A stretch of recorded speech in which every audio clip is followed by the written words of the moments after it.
So we have the first scenario here. We're on the money bubble.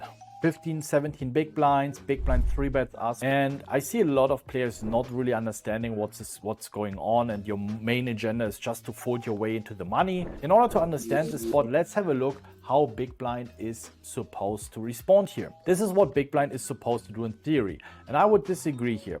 I think these combos, the 9-6 off, 10-6 off, Queen 5 off, are very likely not being 3-bet. Also, I think if they have a hand like pocket 5s and they jam, they would also jam pocket 8s or pocket 7s. What I want you to focus on is how sensitive ICM is. And in these days, people are, in my opinion, a little bit too aggressive as a big stack, and that's very easy to exploit. And you need to be willing, you need to risk your mid stack, you're safe in the money situation also on the money bubble, and risking potentially to bust. Again, this is based on my experience. I think a lot of big stacks these days are just taking a lot of these offsuited ace-x, king-x.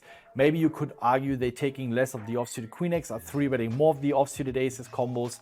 And I also don't think that players are 100% inducing. Again, orange is jam and red is 3-bet. And I don't think people are 3-betting ace king off. I think they're just shoving it more often. You also see pocket 9s is supposed to 3-bet, which I think is not happening. So I think people are just shoving it. Same as ace queen, more pocket pairs. But here we see a little bit more with the 3-bet bluffing. Again, it's not outrageous. We're on the money bubble. The big blind can easily afford the 5 big blinds, 5.5 big blinds, 3-bet. And this is where you guys struggle a lot, right? It's like, oh, this guy is so aggressive. He constantly 3-bets. Now I'm teaching you what you can do and how quickly it can turn into a very aggressive counter strategy. If someone does it against you, you're supposed to do that. Otherwise, you're losing too much money with open raising. And as you can see, if we now hover over to the exploitative strategy, boom, we're almost 4-bet jamming range. And this happens a lot.